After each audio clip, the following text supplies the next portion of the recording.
ان 10 لوگوں کے مزاج کے مطابق ڈھال لے، ایسا مزاج نہیں جو شریعت سے متفاوت ہو، عمومی طور پہ ہمارے جو معاشرتی معاملات ہیں اس میں اگر وہ اپنے آپ کو ڈھال لے تو یہ اس کے لیے آسان ہوگا۔ یہ جس جگہ گئی ہے وہاں جا کے اس مزاج میں، وہ کہتے ہیں نا کہ جیسا دیس ویسا بھیس، تو وہ وہاں جا کے اس بھیس کو پہن لے تو یہ عجیب نہیں لگے گی، لیکن وہ اس پورے گاؤں کے اندر سے ایک خاندان اس بھیس کو اختیار کرے جو یہ لے کر کے آئی ہے تو وہ اپنے خاندان کے اندر بھی عجیب لگیں گے، اور جو ہے وہ بالخصوص کہیں گے کہ بس یہ تو اس خاتون نے ان کو اپنے نرغے میں لے لیا۔ تو جو شریعت بیضاء کا مزاج ہے اس میں اچھی چیزیں اس خاندان میں آہستہ آہستہ منتقل کر دی جائیں، یہ تو ایک خیر کی بات ہے، لیکن عمومی رویے جو رواج کی حد تک ہیں اور شریعت سے متصادم نہیں ہیں وہ خاتون کو ہی بدلنا ہوگا۔ اور جب خاتون اس بات کی ضد کرتی ہے کہ میرے مزاج کے سانچے میں یہ ڈلیں تو پھر تناؤ پیدا ہو جاتا ہے اور الجھاؤ پیدا ہوتا ہے، اور یہ الجھاؤ بالآخر طلاق تک جا پہنچتا ہے۔ تو اس چیز کا خاتون کو بالخصوص خیال رکھنا چاہیے۔ خاوند کو اندھیرے میں رکھنے کی وجہ سے بھی باہم تناؤ پیدا ہوتے ہیں۔ بعض خواتین بہت چالاک بننے کی کوشش کرتی ہیں اور بہت سارے چھوٹے چھوٹے امور میں گھر کے اخراجات اور دیگر معاملات سے لے کر کے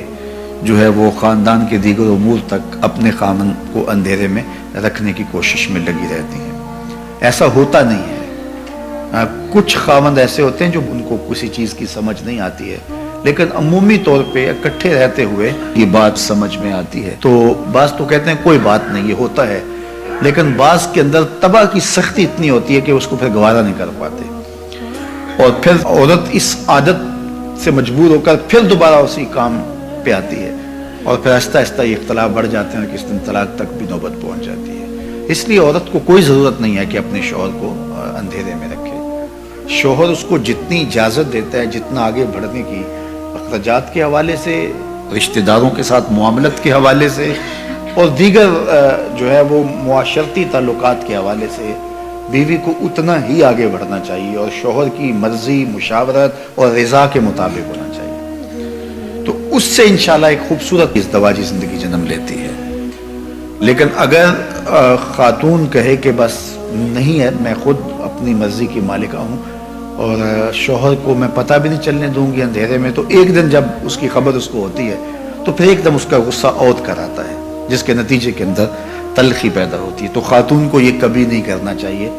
شوہر کو کبھی بھی اندھیرے میں نہیں رکھنا چاہیے۔ اس کی زندگی کھلی کتاب کی طرح اس کے شوہر کے سامنے ہونی چاہیے، حتیٰ کہ اس نے اپنے ماں باپ کو بھی ملنے کے لیے جانا ہے تو اس کو چوری نہیں جانا چاہیے،